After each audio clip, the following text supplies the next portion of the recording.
Assassinat de Chérubin Okende, on en parle encore. Les processus électoraux en cours, ça fait tellement jaillir beaucoup d'autres salives dans la toile. Et l'état de siège, son évaluation, également, ça bat son plein. D'ailleurs, nous sommes à l'heure de l'évaluation par le tout premier Congolais, disons le chef de l'État, Félix Antoine Tshisekedi Tshilombo. Madame et messieurs, tous ces sujets d'actualité, on en parle dans ces numéros de votre magazine axé sur l'actualité. Et nous avons ce réel plaisir de recevoir une fois de plus une dame de fer, une actrice, je dirais, politique, et qui a déjà été avec nous sur ce plateau, bien que pas dans ces formats. Aujourd'hui, nous sommes dans la nature. Je reçois Madame Patricia Ondène. Bienvenue, Madame. Merci, merci. Vous êtes cadre de Ensemble pour la République, parti cher à Moïse Katumbi Chapoué. L'assassinat de l'un de vous, Chérubin Okende, jusqu'à preuve du contraire, on en parle. Mais justement, la première question est celle de savoir où en sommes-nous après l'autopsie. Merci beaucoup, Monsieur Charlie. On en parle, on essaiera d'en parler. Déjà, Ensemble pour la République est en deuil. Voilà. Tous nos drapeaux sont en berne sur toute l'étendue de la République. Nous continuons de pleurer Chérubin Okende jusqu'à ce qu'il soit sous terre, nous cesserons de les pleurer. Alors, après l'autopsie, effectivement, nous avions tous attendu ces autopsies-là, ces enquêtes-là, qui seraient menées conjointement avec une équipe indépendante et qui ressortirait de résolutions fiables qui permettraient à un aboutissement et puis pour que l'on puisse arrêter le commanditaire. Okay. Alors, c'est que déjà ce que nous avons entendu du premier expert de la Belgique, vous l'avez tous suivi, nous l'avons suivi, il a dit clairement que l'honorable Chérubin Okende serait déjà décédé et que bien avant et qu'il serait criblé de balles après. Alors, effectivement, nous attendons les rapports d'enquête. Nous aimerions à ce que ces rapports-là officiels soient un rapport indépendant. Nous aimerions que les faits relevés ou tout ce qui a été repris par les acteurs, par les experts internationaux, soit bel et bien repris tel quel. En tenant compte du premier élément qui dit qu'il était déjà tué bien avant qu'il ne soit criblé de balles. Alors, du point de vue des enquêtes, nous aimerions aussi retrouver comment est-ce que le rapport balistique a repris tout ce qui est quadrillage de la scène de crime. Nous aimerions savoir à qui appartient l'arme du crime. Nous aimerions à ce que l'on nous dise réellement si les pièces à conviction ont réellement été bien analysées par les experts de la police scientifique. Il en ressort de la police scientifique de pouvoir faire parler les preuves, faire parler les pièces à conviction. Nous aimerions à ce que ces preuves-là puissent parler. Et c'est ce que nous attendons de là. Nous n'aimerions pas que le parquet ou la cour puisse détourner l'opinion publique par une quelconque version de choses. Nous aimerions à ce que les rapports officiels tiennent compte des rapports partiels de chaque expert indépendant. Aussi internationaux soient-ils, mais que l'on puisse retenir cela et que ces enquêtes aboutissent jusqu'à la fin. Que la famille biologique et politique obtienne bien des causes. Que les personnes qui ont orchestré ces crimes macabres soient arrêtées, soient appréhendées, qu'ils répondent de leurs crimes. Nous aimerions que tout ce qui contourne autour de Chérubin Okende de cet assassinat soit éclairci devant la face du monde. Alors, voilà.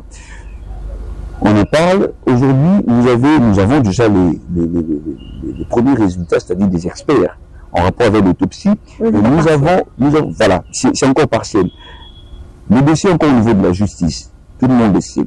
Mais apparemment, en observant les choses, vous donnez beaucoup plus, vous, ensemble, du crédit aux experts qui viennent de l'extérieur qu'à nos experts au niveau interne. Qu'est-ce qui se passe? Déjà, nous cesserons de le dire, nous cesserons de le répéter. Si nous avions eu confiance en la justice de notre pays, nous n'allions pas faire appel à une enquête, voilà, à une expertise indépendante. Okay. On a fait appel à l'expertise indépendante pour la simple raison que nous n'avions pas confiance en la justice de notre pays. Pourquoi? Déjà, ce crime, ce meurtre a été orchestré déjà du point de vue initial devant la Cour constitutionnelle. Si cela avait commencé bien avant, on ne saurait le dire. Mais sinon, les faits ont commencé devant la Cour constitutionnelle. Devant la Cour constitutionnelle. Devant la Cour qui prend soin de tout ce qui est étendard de la République. Devant la plus grande instance de la République. Devant la grande instance qui tient compte de tout ce que nous a légué le père fondateur. Ça frise. Ça nous a vraiment dérangé, raison pour laquelle la famille avait insisté et le parti aussi avait insisté. Voilà. Alors, la Cour que vous contestez, je dirais souvent, a aussi fait présenter quand même un rapport, bien que partiel, que c'est lui qui serait le premier suspect de cet assassinat, c'est son garde du corps. Vous n'y croyez pas? On n'y croit pas, on n'y croit pas, on ne saurait même pas tenir regard à cela, parce que ce sont des déclarations qui ont été faites sans enquête préalable, sans enquête des experts internationaux, sans que l'équipe des enquêtes et des experts internationaux ait été mise en place. Déjà, le procureur pour la Cour avait déjà fait cette déclaration-là. Pendant qu'il devait attendre à ce que cette équipe-là puisse se prononcer. Mais maintenant, les déclarations qu'il avait faites est maintenant en contradiction avec celles faites par l'expert belge. Lui, il a souligné clairement que l'arme du crime appartiendrait au garde du corps. Voilà. Et maintenant, l'expert dit qu'il a été tué bien avant. Il a été tué après. En fait, il a été grillé de balles juste après. Donc, il était déjà mort. On a tiré sur un corps sans vie. Voilà. On a tiré sur un mort. Donc, du coup, ça contredit carrément ce qui a été dit. Ça balaye carrément ce qui a été dit. Et ce qui crée encore des doutes sur notre justice. Voilà. Ça crée encore des doutes. Et un procureur après la Cour ne peut pas être en contradiction avec des éléments si fiables, avec les rapports d'enquête des experts internationaux et nationaux. Et là, ça dérange. Pourquoi? Parce qu'un expert étranger a mis en contre les propos tenus par l'un des présidents de la Cour de ce pays. Voilà. Ça craint. Et alors nous disons que voilà, nous avions raison de faire confiance aux experts internationaux. Voilà. Alors justement, c'est la toute dernière question en rapport avec ces chapitres.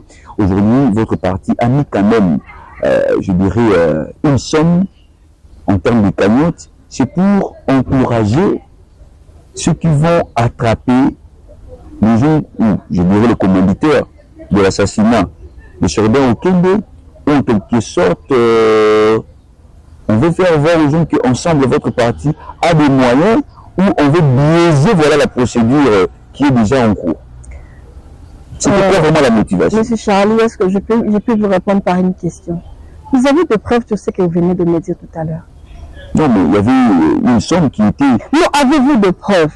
Non, on a suivi. Non. Votre porte-parole, Fonsi Kalombo, qui a dit que oui, l'argent est là. Et c'est une sorte de prime à celui qui va dire que non, voilà, moi j'ai attrapé, c'est lui qui a tué Sordin Okende. Monsieur Charlie, je vous ai demandé s'il y avait des preuves. Mais ce que je peux dire, c'est quoi? Ouais. Si vous avez suivi ce que vous avez suivi, je ne saurais vraiment vous dire que c'est le parti. Non. Tout dépend de la façon dont un communicateur appréhende la situation et voudrait convaincre sur un fait. Voilà. Je peux dire dans ce sens-là. Mais sinon, moi, je ne détiens pas de preuves disant cela et que le président aurait dit cela. Je n'ai pas de preuves. Donc, il n'y a aucune enveloppe qui est disponible pour celui qui va attraper. Nous n'avons pas ces cagnottes-là. Okay. On n'a pas ça, on n'a pas déclaré. Sinon, on aurait déjà lancé cette requête au niveau de la Cour. Okay. On aurait fait comme c'est faisait dans le cas avec les chasseurs de primes. on l'aurait fait, mais on ne l'a pas fait. D'accord. Alors, on va justement clore ce chapitre, on va parler processus électoral parce que je l'ai d'ailleurs annoncé à l'introduction de cette émission. Aujourd'hui, votre parti Ensemble pour la République se retrouve parmi les partis politiques et regroupements politiques, allais-je dire, qui ont atteint le seuil de recevabilité. Vous avez été accepté par la CENI. Mais on se pose la question, comment Ensemble, qui revendiquait presque les mêmes choses que la Mouka de Martin Fayoulou, et on voit Ensemble s'aligner derrière le processus, Martin Fayoulou est resté statique et n'est même pas allé aux élections. On dit quelque part, les droits dans le aussi dans le vrai. Waouh, ça c'est une interprétation vraiment fallacieuse que je... Vous savez, nous sommes en politique. Et ce que le CID a fait, c'est leur choix, c'est un choix politique. C'est un choix politique. Ils ont fait le choix de ne pas aller aux élections. J'explique. Quand nous étions tous ensemble, nous travaillions en tant que des partenaires politiques. Premier point, nous avons dit non 3 fois à la vie chère, à la sécurité, non à la vie chère, à la sécurité, et puis à la fin. Nous avons présenté des desiderata, nous avions dit que nous aimerions à ce qu'il y ait une audit externe. Voilà. La CENI a dit que non, il a fait ce qu'il a fait. Voilà. Il a fait appel aux acteurs indépendants. Voilà. Et vous en êtes aussi d'accord? Non, nous n'étions pas d'accord. Okay. Mais qu'est-ce qui nous a poussé à aller aux élections? Aux élections. Voilà, c'est quoi? Nous sommes allés aux élections pour la simple raison que nous n'avons pas voulu opter pour la politique de la chaise vide. Ne pas partir aux élections, c'est abandonner le peuple qui font confiance en son Monsieur Charlie. Voilà. Ne pas accepter d'aller aux élections, c'est laisser le champ libre aux ennemis de la République de faire tout ce qu'ils veulent. Ne pas aller aux élections, c'est abandonner le peuple qui font confiance ensemble pour la République à travers Moïse Katumbi Tchamboué. Ne pas aller aux élections, c'est d'abandonner tous ces mêmes-là qui nous font confiance, qui font confiance à tous les acteurs qui font partie de la famille politique d'ensemble pour la République. Voilà pourquoi nous nous sommes dit, ok, nous allons y aller, mais tout en martelant que nous aimerions à ce que les élections soient crédibles, libres et apaisées. Nous ne cesserons pas de le dire. Nous ne cesserons pas de le dire. Okay. D'ailleurs, si je puis prendre le mot, le président de la CENI, il a dit, cette fois-ci, vous ne verrez pas de nomination. Okay. Cette fois-ci, il n'y aura pas de députés nommés. Okay. Cette fois-ci, on fera les choses autrement. C'est ce qu'il a dit. On le prend. Il y aura des députés élus. Oui, il a dit que cette fois-ci, il y aura des députés élus. Voilà. Faites-nous confiance. Arrêtez de nous juger avant les faits. Ça vous a caressé? Ça ne nous a pas caressé. On l'a entendu. On l'a entendu, mais il y a une partie qui est la plus importante. C'est la population, c'est le peuple. Si nous ne partons pas aux élections aujourd'hui et qu'ils organisent cette élection-là, et le peuple, les personnes auxquelles le peuple avait confiance ne sont pas partis aux élections, on va décevoir la population. Alors, l'option prise par la Mouka, bien que nous sommes en démocratie, d'après vous, ce n'est pas du tout responsable en abandonnant la population? Je ne saurais me prononcer sur leur option. Je l'ai dit tout à l'heure que c'était un choix politique. Okay. Ils ont fait un choix de ne pas aller aux élections. Ça n'engage que eux. Ça n'engage que les CID. Mais dans ce groupe-là, dans ce groupe de partenaires, nous avions LGB, qui fait partie du processus. Nous avions Envol, qui font partie du processus. Donc nous sommes tous là, ensemble pour la République est là. Nous sommes dit que nous n'allons pas abandonner le peuple. Nous n'avons pas isolé la Mouka. La Mouka a fait son choix, c'est un choix politique que nous respectons. Ils sont responsables et nous le respectons tel quel. Alors on s'est dit, aujourd'hui, ensemble de votre parti est parmi les partis politiques qui vont concourir au processus électoral. C'est un défi que vous avez relevé en étant accepté par la CENI. Il y a tellement de défis à relever dans ces pays qu'il faut d'abord commencer par les échéances électorales. Il faut d'abord commencer par les élections pour relever les défis dans ces pays. Okay. Ce pays est presque en lambeaux et nous avons le devoir de le relever. Nous avons le devoir de respecter notre hymne national. Nous avons le devoir de faire le mieux que nous pouvons pour ce pays, car les pères fondateurs ont versé de leur sang, pour que le Congo soit aujourd'hui une nation libre. Voilà, je suis dans le chapitre. Parmi d'autres candidats pressentis, président de la République, on a vu, je peux même citer Matata Pono, qui est candidat député national. Il y a, au niveau de l'opposition, il y a Denis Sanga qui est également candidat député national. Mais pourquoi pas le chairman, Moïse Katumbi? Pourquoi il n'a pas postulé à la députation nationale? C'est une question de curiosité. Merci beaucoup. Déjà, Moïse Katumbi a déjà été député national. Il a été gouverneur. Aujourd'hui, plus que jamais, aussi était Premier ministre. Je parle de Katumbi Chapwe. Voilà. Aujourd'hui, plus que jamais, Moïse Katumbi est décidé d'être à la magistrature suprême. Plus que jamais. Moïse Katumbi a aligné des candidats députés nationaux.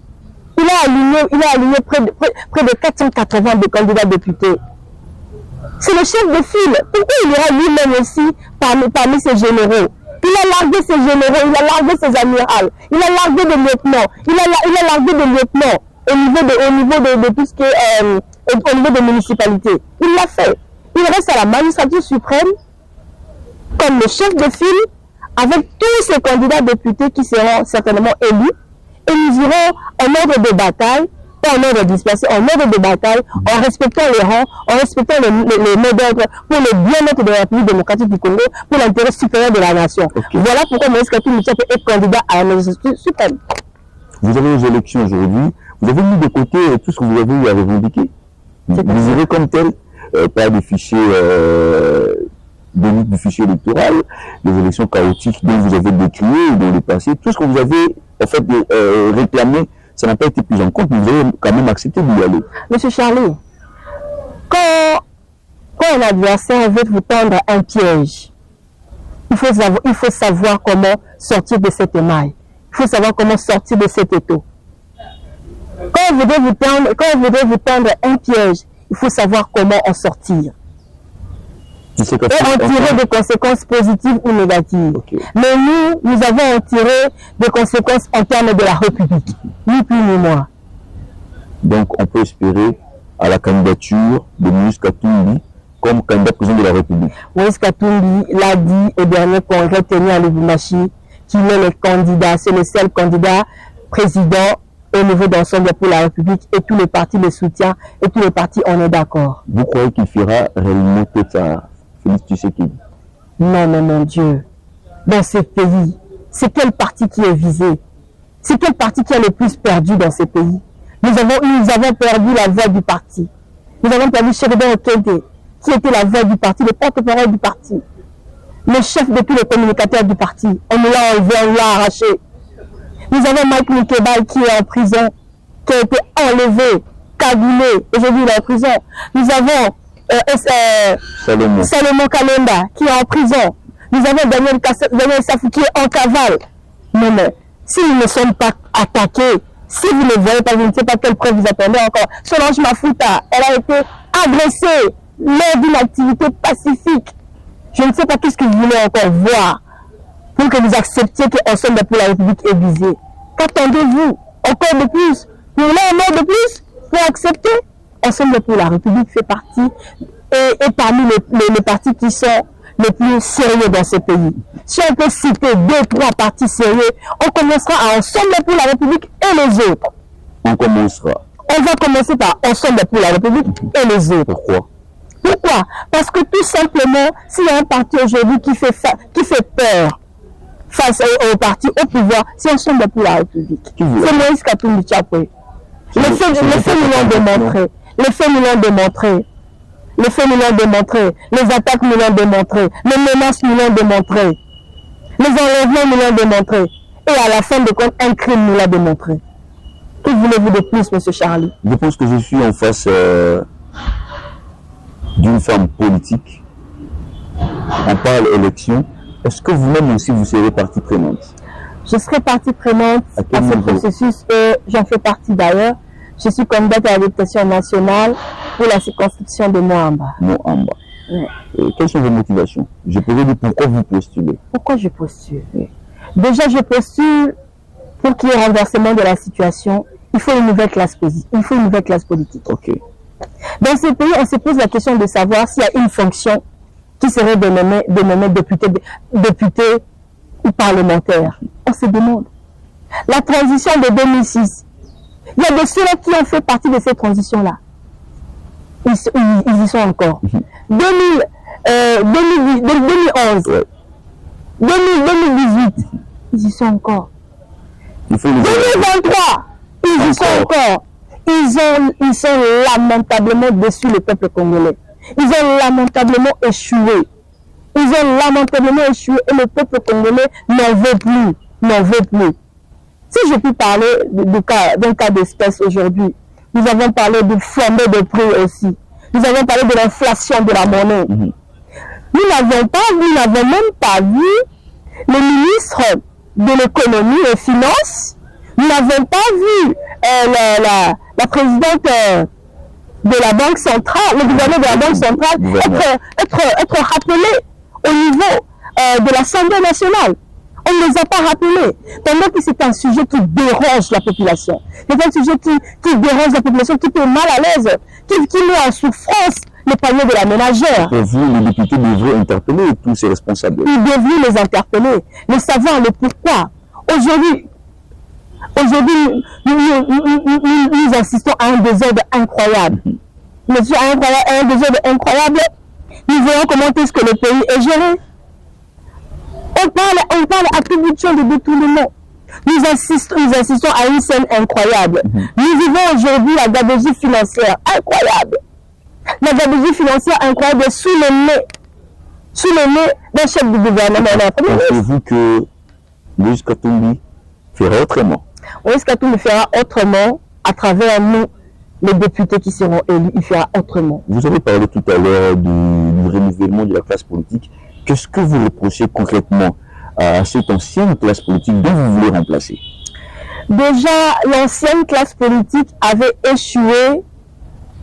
Si je peux relever Laurent Désiré Kabila de Rose Mémoire, Laurent Désiré de Rose Mémoire, cet homme-là, c'est un grand homme pour moi, hormis tout ce que nous pouvons dire. Il avait instauré un système de changement de mentalité. Après lui, le changement de mentalité qui devait être instauré n'a pas pu être instauré. La République a besoin d'un changement de mentalité à tous les niveaux. Et apparemment, aujourd'hui, si vous regardez, nous nous demandons qu'est-ce que nous allons léguer. La jeunesse n'a plus de modèle. La jeunesse ne sait pas où voir. Qui peut les orienter? Aujourd'hui, la dépravation des mœurs fait partie de la vie quotidienne. Ce qui est incroyable. Et cette dépravation des mœurs s'exprime par tous ceux-là qui sont au pouvoir. Dans chaque fonction, dans chaque poste, qu'est-ce qui se passe? Cela le souci. Voilà pourquoi il y a des problèmes partout. Et puis la situation sociale est prise de compte, est délaissée de compte. C'est juste les intérêts politiques. Qu'est-ce que je gagne? Qu'est-ce que je gagne à la suite de ça? Quel poste doit me revenir? Et Moïse Katumbi avait refusé le poste de Premier ministre. Il avait dit qu'il n'est pas là pour des raisons d'argent ou pour commander des postes. Lui, il est là pour la République. Okay. Bien que le temps nous fera défaut, alors aujourd'hui, vous pouvez avoir quand même ce courage de dire aux Congolais que si demain, la RDC est gérée par Moïse Katumbi, votre leader, on ne verra pas les choses qu'on est en train de voir aujourd'hui sous Tshisekedi. Parce que Tshisekedi aussi vient de l'opposition. Ce sont des choses qu'il a eu aussi à dénoncer sous Kabila. Mais apparemment, le système n'a pas changé. Je dis bien apparemment. Apparemment. Merci beaucoup, M. Charles. Déjà, quand nous avons eu à participer à intégrer l'Union sacrée, nous y avons apporté un cahier de charge. Cahier de charge qui reprenait le bien-être du peuple congolais, en tenant compte du solde des militaires qui devait être repris à un bon niveau. On a parlé de ça. On a parlé de l'intégrité territoriale, de la sécurité de la République. On a parlé de la justice. Dit-on, la justice élève une nation. Nous avons parlé de la justice, de la sécurité de nos frontières. Nous avons parlé de tout cela. Moïse Katumbi tient compte du capital humain. Il tient compte du peuple. D'abord, le peuple congolais au centre. Et autour du changement, il y a plusieurs éléments, il y a plusieurs facteurs autour du capital humain pour apporter le changement. Moïse Katumbi apportera cela. et il y tient. Savez-vous un gouverneur qui a été primé et ovationné dans ce pays? Comme Moïse Katumbi. Savez-vous s'il y a un autre? Savez-vous s'il y a un autre qui a été plus plébiscité comme excellent gouverneur? Moi, je n'en connais pas si ce n'est que cet homme-là. Je ne fais pas du populisme, mais je ne veux pas de faits concrets. Il a été plébiscité comme meilleur gouverneur, de par sa gestion, de par sa façon de faire. Et de la même manière qu'il avait fait dans cette partie du pays, il le refera dans l'ensemble du territoire, dans l'ensemble du pays. Qu'est-ce qu'il prouve? Ce n'est qu'un individu, mais de ce qu'il est en train d'accomplir au niveau de Kacheboué, c'est incroyable. Kacheboué, ce n'est qu'une entité, ce n'est pas... Ce n'est qu'une entité et ce n'est qu'un individu. Ce n'est qu'une entité, ce n'est qu'un individu. Ce n'est qu'un individu avec ses propres moyens, pas avec les moyens de la République, mais il arrive à faire mûrir le peuple qui sont là, à moindre coût, à moindre frais. Les denrées qui sont les denrées les plus essentielles, les farines de maïs. C'est ce qu'il produit. Pardon? C'est ce qu'il produit. Il est en train de le produire ainsi que le riz, il le fait là-bas et le peuple en bénéficie. Et en même temps, il est en train de créer l'emploi pour les jeunes. Vous n'avez pas suivi les jeunes témoigner. Voilà pourquoi il faut être derrière lui. Il faut être derrière lui. Pourquoi? Parce que peuple congolais, Moïse Katumbi garantit aux jeunes l'emploi. Moïse Katumbi garantit à la République le respect. Le respect tant perdu, le respect tant cherché, que la République démocratique du Congo a si longtemps perdu. Moïse Katumbi Tchapé va restaurer cela. Moïse Katumbi Tchapé va sécuriser les frontières de la République. Moïse Katumbi Tchapé fera de sorte que la femme congolaise, le fils de ce pays, soit reconnu et respecté à l'extérieur. Puisque lui-même, il est déjà respecté. Il n'est pas au pouvoir, mais il est respecté.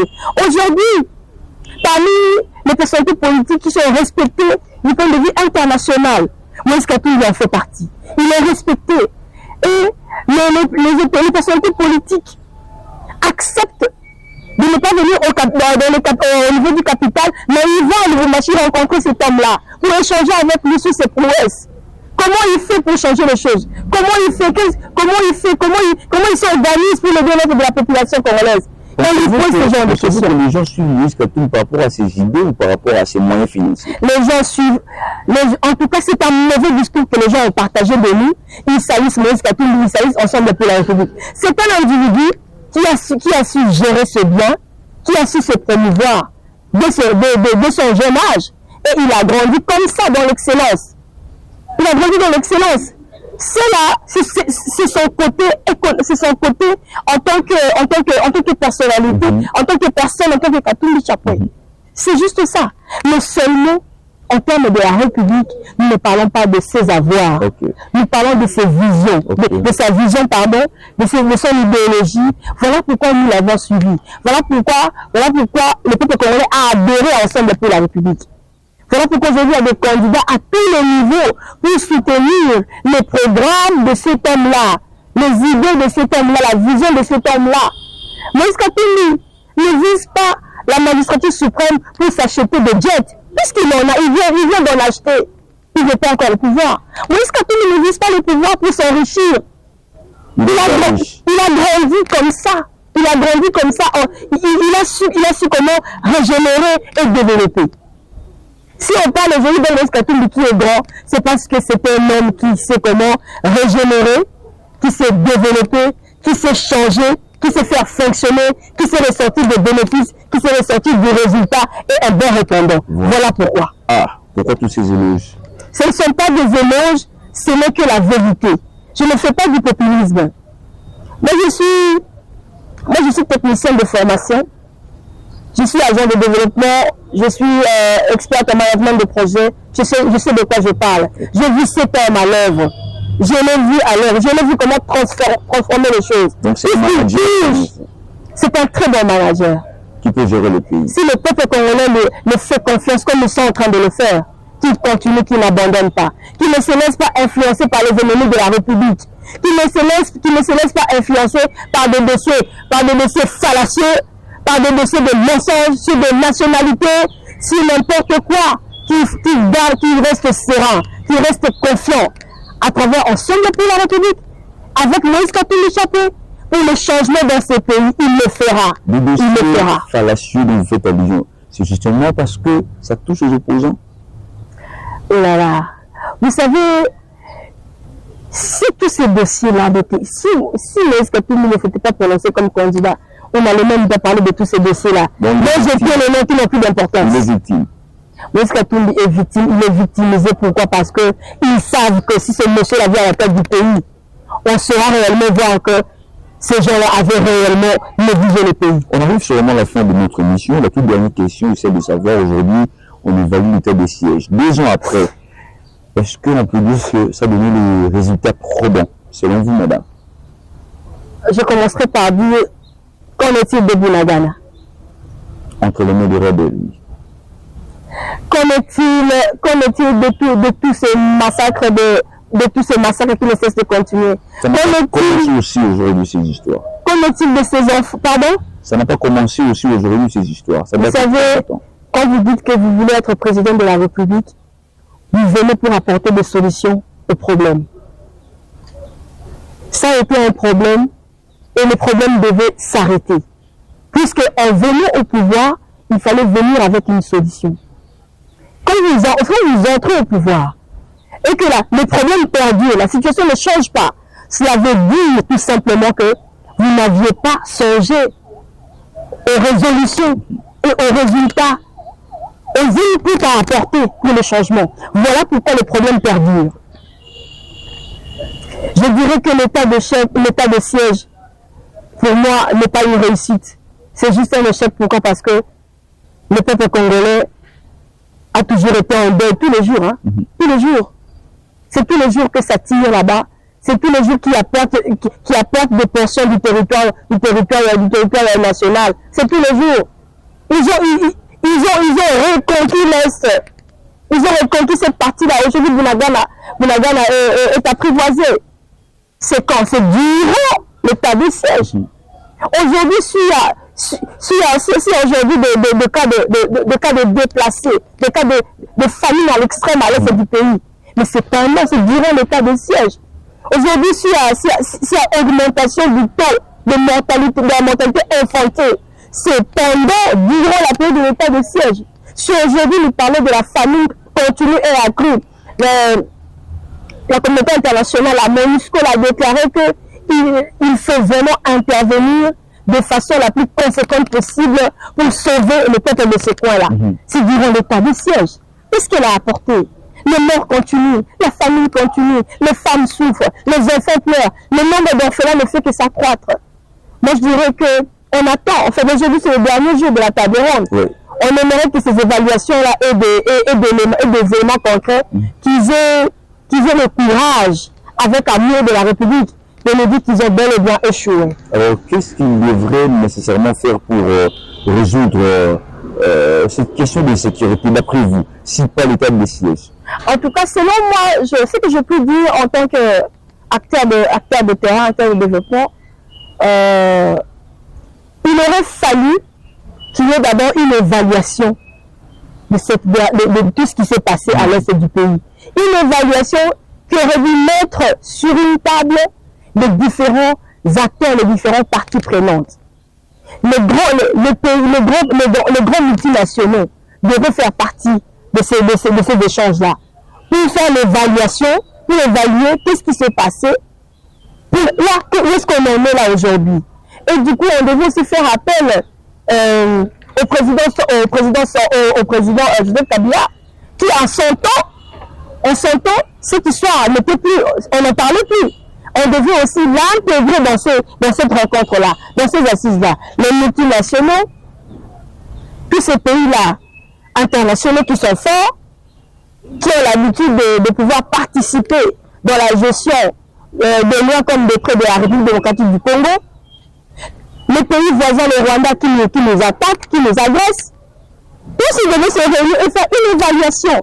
Et de cette évaluation-là, on sortirait des résultats, des réponses, de comment faire des actions à mener pour aboutir à la fin.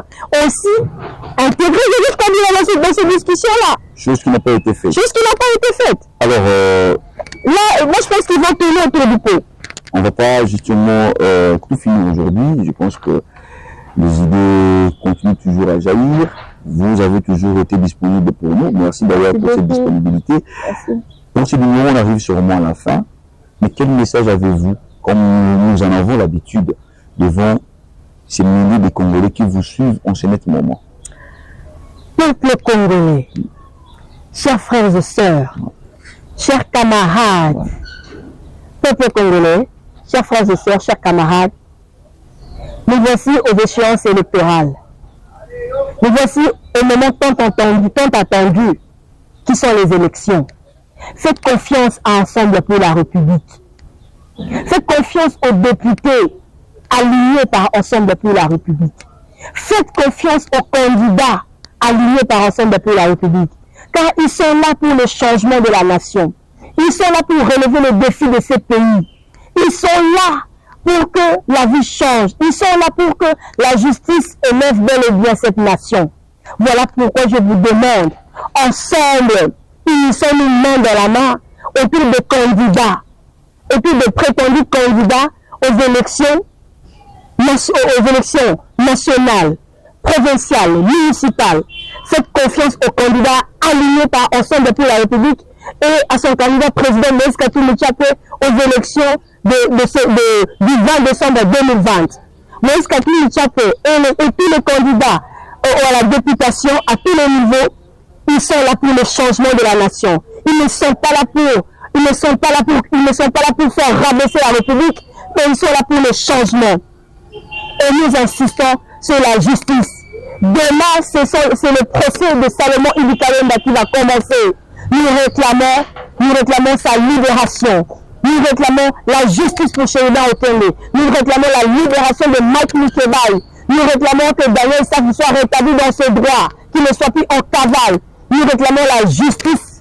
Justice pour la RDC, justice pour le peuple congolais, justice pour les fils du pays. Merci beaucoup. Merci beaucoup. Alors, chers téléspectateurs et internautes, les élections arrivent selon le calendrier de la CENI. C'est le 20 décembre de l'année en cours.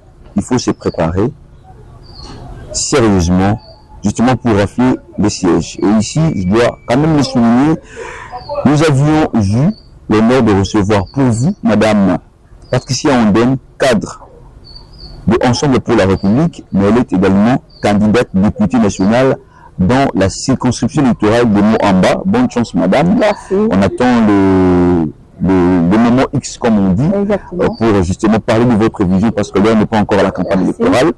Merci en tout cas d'avoir été les nôtres. Et à vous, chers téléspectateurs et internautes, merci de nous avoir suivis. Le rendez-vous est pris la semaine prochaine, même heure, même chaîne, avec le même plaisir. Merci. À bientôt.